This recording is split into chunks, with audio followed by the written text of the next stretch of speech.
총 21명의 대표자들을 뽑아서 한 7개월가량 가난 지역에 어떤 지역을 지도 그리기를 했습니다. 지도 그리기를 해가지고 다 모인 상황에서 각 지파의 대표들이 와서 제비를 뽑죠. 이 여호수아의 군대가 가나안에 들어와서 땅을 정복하고 그다음 지도를 그리고 각 지파들이 모여서 제비를 뽑아서 땅을 분배를 서로 이제 나누어 가지는데, 그 분배 가운데 제일 먼저 오늘 본문에서 기업을 분배받은 지파는 베냐민 지파입니다. 오늘 베냐민 지파가 기업을 분배받을 때에 주신 하나님의 뜻을 이 새벽에 묵상하고자 하는데요. 11절에 보시면 이 베냐민 지파가 제비뽑기로 뽑은 땅을 쭉 오늘 본문에 무슨 어디 남쪽 경계는 어디고 서쪽 경계는 어디고 이렇게 설명이 나와 있는데, 11절에 이렇게 표현했습니다.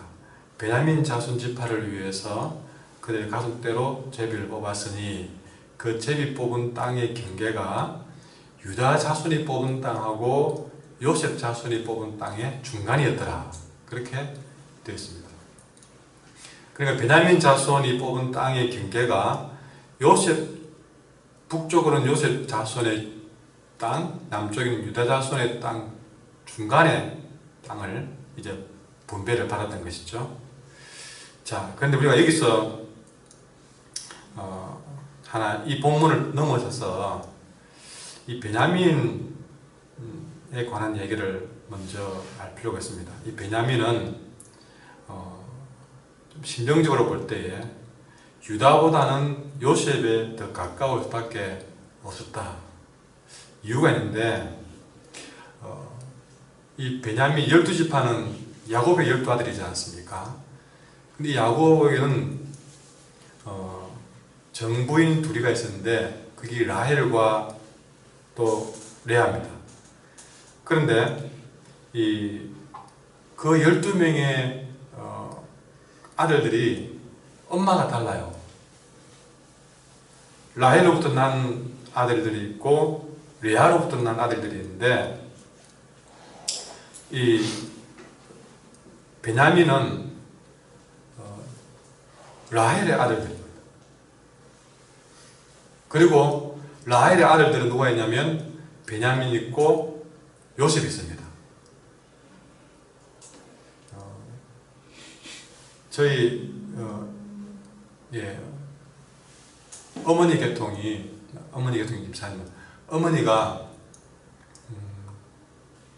제 외할머니가 2분 있었습니다. 그래서 외삼촌들이 이모들이 모이면 원래 외할머니 댁으로 이렇게 자라난 그 이모 삼촌이 있었고, 또 이제 돌아가시고 새로 오신 할머니의 또 삼촌 있었거든요. 근데 어릴 때 또 지금은 또 뭐 집도 그런 것 같아 보니까 그게 같은 아버지 밑에 커도 지금 벌써 나이가 60 넘고 그래도 100% 서로 하나가 안 되는 것 같더라고요. 엄마가 다르니까 그리고 모이고 나면 이렇게 원래 할머니 쪽으로 잘 모이고 잘 안 모이시고, 꼭 중요한 일이면 다 모이지만 그게 참 쉽지 않은 것 같아요. 지금 여기도 이 라헬과 레아 12아들이지만 다 엄마가 다르다고 했잖아요. 근데 베냐민과 요셉은 진짜 엄마 같은 친동생입니다. 그러니까 베냐민은 아까 요셉과 유다의 중간의 땅을 유치했지만 아무리 해도 끌려도 요셉 쪽에 끌리기 쉽다, 그 이야기다 이 말이죠. 또 하나는 뭐냐면 여러분 뒤에 사무엘상하 11개상하가 보면 다윗이 나오고 사울이 나오지 않습니까? 이 다윗은 유다 지파입니다. 그 사울은 베냐민 지파예요. 근데 이 사울이 다윗을 얼마나 죽이려고 했습니까? 근데 사울만 그런 게 아니고 사울이 그렇게 할 수 있던 것은 사울이 속한 베냐민 지파가 사울을 그렇게 후원했기 때문에 그렇습니다. 그러니까 어찌 보면 사울과 다윗의 대결이기도 하지만 베냐민 지파와 유다의 갈등이기도 지파 간의 집안 간의 갈등이기도 하다 그 얘기죠. 그래 보면 분명히 다시 한번 유다와 요셉의 중간에 땅이 있었다면 어쨌든 보면 요셉 지파와 어쨌든 가까워지겠다라고 생각을 할 수밖에 없는데요. 나중에 사울, 다윗, 솔로몬 이후의 나라가 남북으로 나뉘어집니다. 나뉘어지는데 북쪽에 이 유다 지파인 이 솔로몬 다윗 계통을 반발해서 10지파가 단합을 해서 북왕조를 북쪽을 이루고 유다를 중심으로 2지파가 남쪽에 이렇게 나라 둘로 나뉘어지거든요. 자, 그러면 이 베냐민은 중간에 있으면서 북왕조의 중심이 요셉 지파였습니다. 그러니까 어딜 보나 남북으로 나눠진다면 베냐민 지파는 100% 북왕조로 가야 될 사람이 분명하지 않습니까? 그런데 나중에 이 남북이 나눠질 때예요. 베냐민 지파는 남쪽 유다가 있는 곳으로 갑니다. 이유는 하나입니다. 사울 왕조에서 서로가 원수관계이기도 하고 또 서로 혈연 관계로 봐도 북쪽에 가까운데 왜 남쪽 유다에 붙었을까?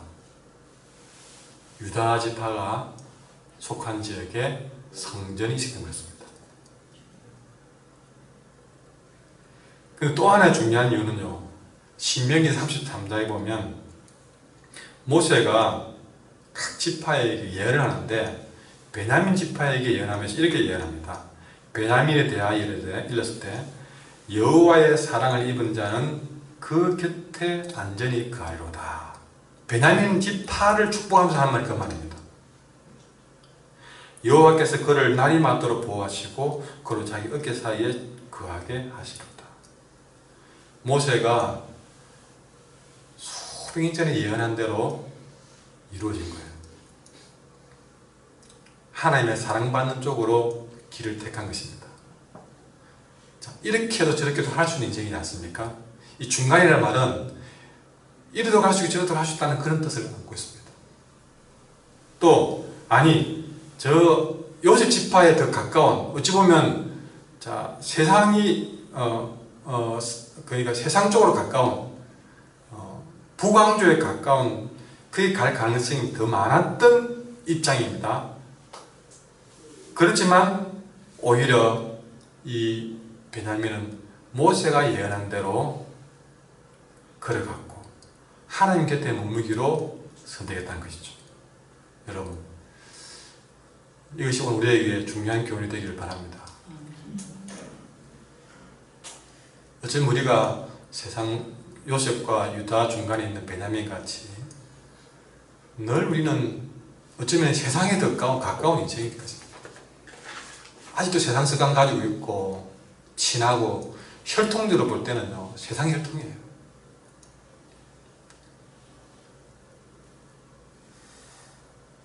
그러나 여러분 정말 중요한 순간에는 하나님이 있는 곳으로 하나님 곁에 머무기를 선택하는 인생이 되셔야 됩니다.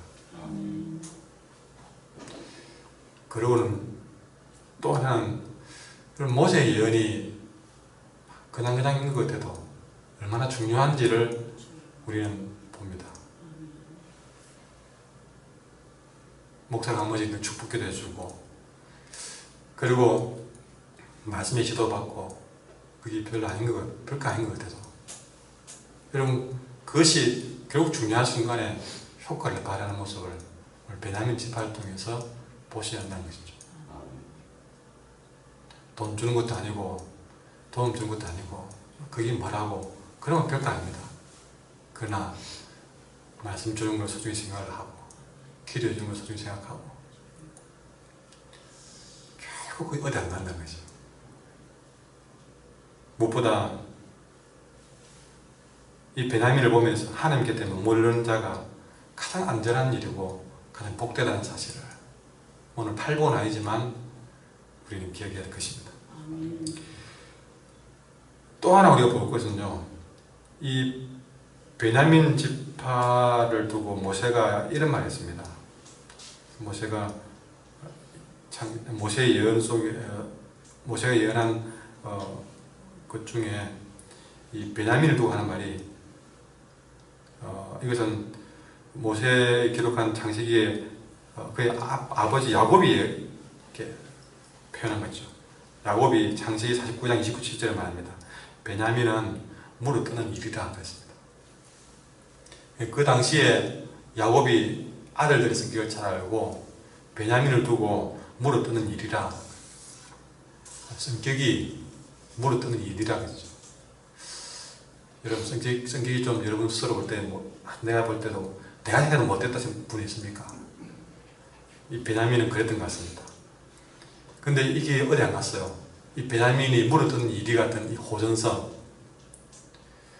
나중에 사사기에 가보면요, 이 호전성이 어떻게 나타나느냐, 이 베냐민 땅에서 레위인의 첩이 능욕을 당하는 그런 엄청난 사건이 벌어졌습니다.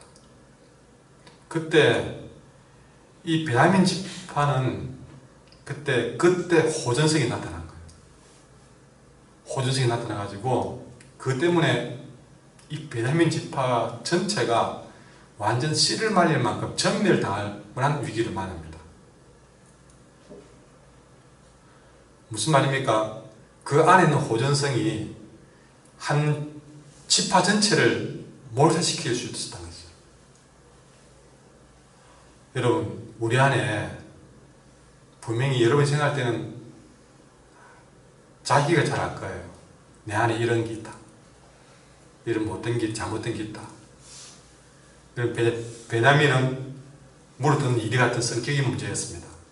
그게 잘 안 드러나다가 어느 순간에 발현하니까 그게 완전히 집안을 말아먹을 정도 되더라는 것이죠.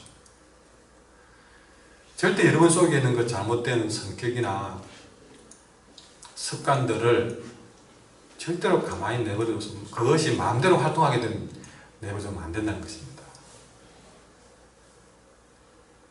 잘못하면 그거 안 다스리면 그거 여러분 신앙 다 말아먹고 여러분 인생 다 말아먹고 여러분 집안 가문 다 불행하게 만들어준다는 사실을 우리는 베냐민을 보면서 보셔야 됩니다.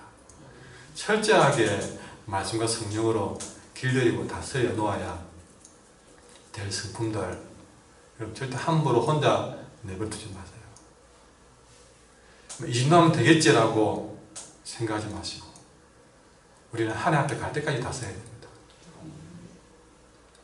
오늘 이 말씀에서 보듯이 이거 역시도 말씀대로 된 일이었거든요. 말씀이 아주 이거 베냐민 물었던 일이라 그래 놓으니까 결국에는 수백 년의 세월을 해서 딱 드러나는 것이죠. 그리고 또 말씀에 이 베냐민은 여호와의 사랑받는 자라 그러니까 딱 어느 순간에 딱 그렇게 하나님 길로 선택하는 것이죠. 아까도 말씀드렸지만 이 예언의 말씀은 반드시 이루어진다는 사실입니다. 그렇다면 우리는 또한 정신을 차려야 돼요. 왜냐? 그만큼 하나님의 말씀, 예언의 말씀은 반드시 이루어진다는 것을 믿고 명심을 한다면 우리는 늘 스스로를 이 말씀 앞에서 조심하고 다스려야 될 경계의 제목으로 삼아야 한다. 내게 주는 말씀을 함부로 대면 내게 주는 말씀 하나를 항상 내 앞에 세워놓고 조심하고 경계하는, 근신하는 제목으로 삼아야 한다. 말씀을 보고 자꾸 내 자신을 이렇게 경계를 해야만이 아까 말했듯이 우리는 바르게 갈 수 있는 사실입니다. 더 나아가서 이제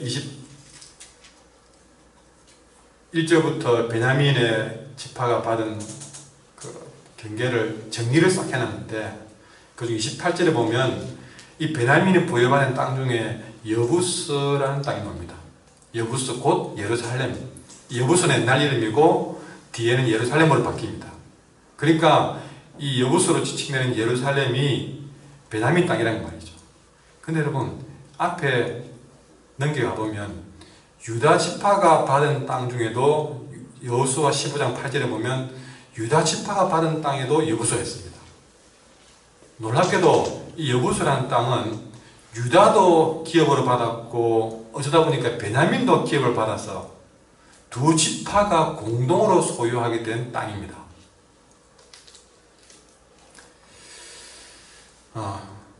근데 여러분 이 여부서는 나중에 가서야 다윗이 왕이 되면서 이제 수도가 되거든요.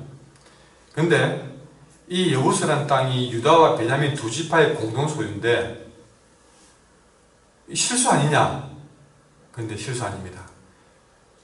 이 속에는 놀라운 하나님의 미리 하나님이 이 모든 걸 다 계획해 놓은 뜻이 있다는 거죠. 그걸 이 하나님의 예지라고 할 수 있는데요. 왜 그랬지 하고 그때는 이해 못했지만 세월이 지나서 왜 하나님이 이 여부서를 유다도 갖게 하고 베냐민도 갖게 했는지 하나님의 예지가 숨어 있는 것이죠. 나중에 아까 말했지만 남북이 나눠질 때에 이 공동 소유가 원인이 돼가지고 여러분 아까 베냐민이 성전이 있었기 때문에 남쪽이 붙다고 했습니다. 또 하나의 원인은요 공동 소유였기 때문에 여부수가 여러분 예루살렘이라 했잖아요. 여러분 예루살렘 무엇이 있습니까? 성전이 있은 겁니다. 성전이 서게 된 여부수의 성전이 서게 된 것도 그것도 이미 그 전에 이 땅을 베냐민도 갖게 하고 유다 갖게 한 것도 실수도 아니고 우연도 아니고 하나님이 다 예지하셨다는 것이죠. 하나님은 이렇게 될 것을 다 알고 있는 것입니다. 이렇게 되도록 하신 겁니다. 그래 볼 때에 이미 베냐민은 성격을 봐서는 아주 물어뜯는 이리 같은 못된 놈이지만 하나님이 이런 지파에게 벌써부터 그렇게 가도록 그렇게 되도록 공동소유되게 만들고 예언도 해놓고 그렇게 하나님이 그가 가는 길에 그가 갈 길을 다 열어놓고 물길을 다 터놓은 거예요. 어찌 보면 베냐민은 하나님이 터놓은 그 길로 쭉 걸어갔을 뿐입니다. 걸어가다 보니 하나님도 택하게 되었고 걸어가다 보니 여러분 그렇게 복받는 길로 가게 된 겁니다. 하나님 자손 잘 믿는 쪽으로 가게 된 거예요. 어찌 보면 베냐민이 우리는 유다지파 저가 잘 선택한 거지만 하나님 웃고 계십니다. 네가 잘한 거지만 하나님이 다 공동소유 해놓고 예언해놓고 그렇게 다 기회 안 터놓으면 너는 유다가 아니라 서로 같은 피라고 요셉에게 붙을 가능성이 더 많은 그런 존재였어.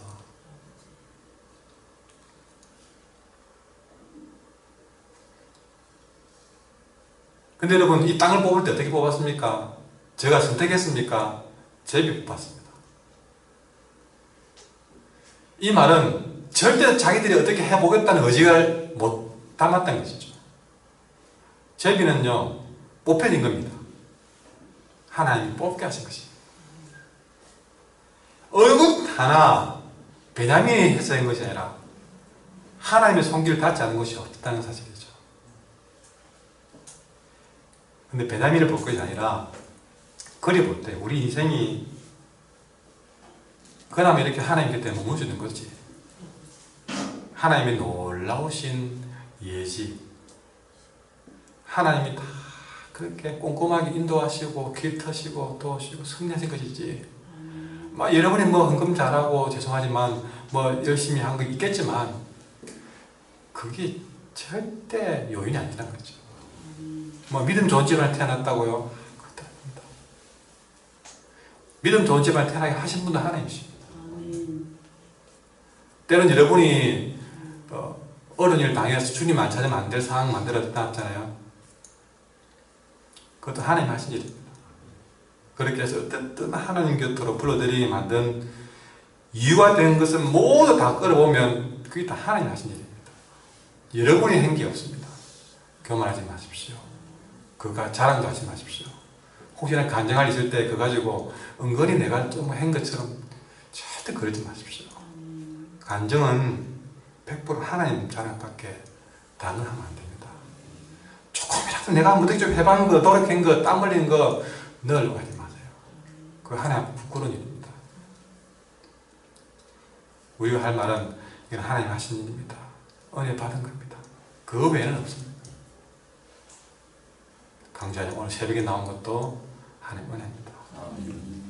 나를 하나님 곁에 머무게 붙들어 주신 은혜에 우리가 할 일은 감사할 것밖에 더 없습니다. 기도하겠습니다. 하나님 감사합니다.